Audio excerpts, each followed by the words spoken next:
Yours is Ejiroghene Waive is the name, and I represent the entire people of Ughelli North, Ughelli South, Udu Federal Constituency.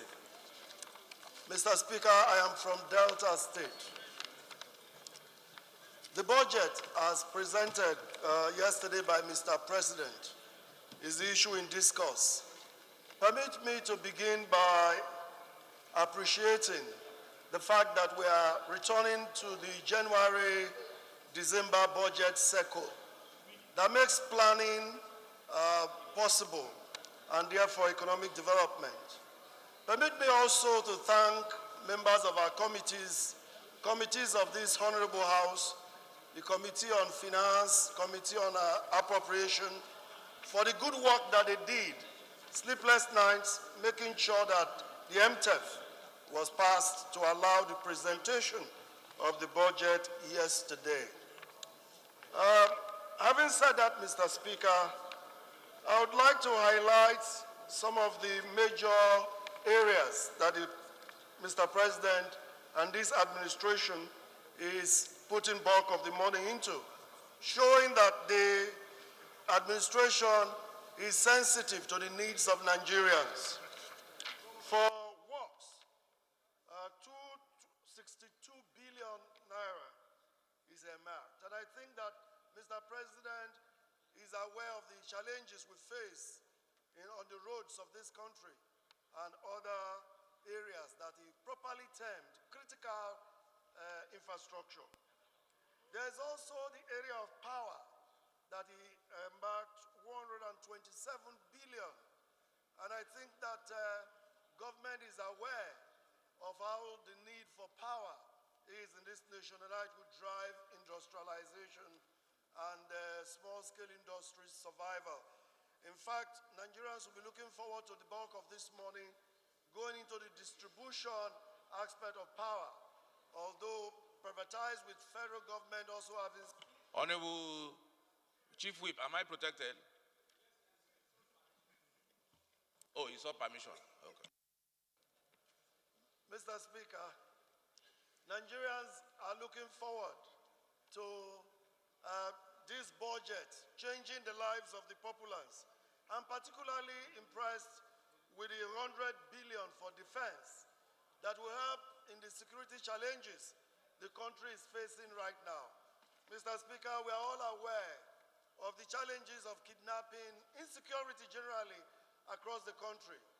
And government has voted 100 billion naira to solve these problems in the year 2020. And we're looking forward to the faithful implementation of this budget to help change the tide of things in this country.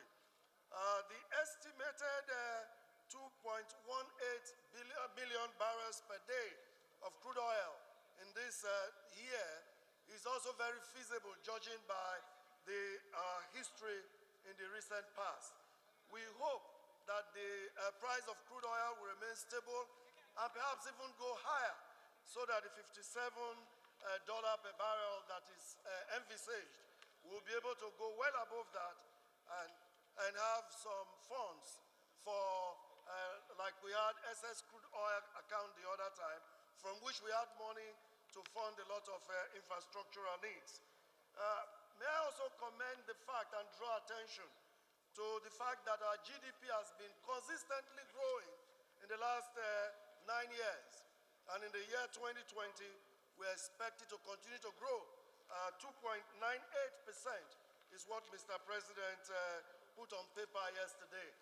And we are all hoping, 9.3, and we are all hoping that all of this will come to pass, helping the country to do well. Mr. Speaker, permit me to also mention the aspect of VAT that he talked about yesterday. It's important that this VAT regime excludes small and medium-scale enterprises, those who make with turnover of less than 25 million. Nigerians must come to terms with the fact that our VAT regime today, our rate, is one of the lowest in the world. And to help the masses, government has exempted essentials like food, like medicine, like education, from being vatable. So to that extent, the higher bracket of the economy will be those that will be suffering the VAT burden. And it's understandable. Government will have resources to begin to implement recent increases in wage increase and all of that.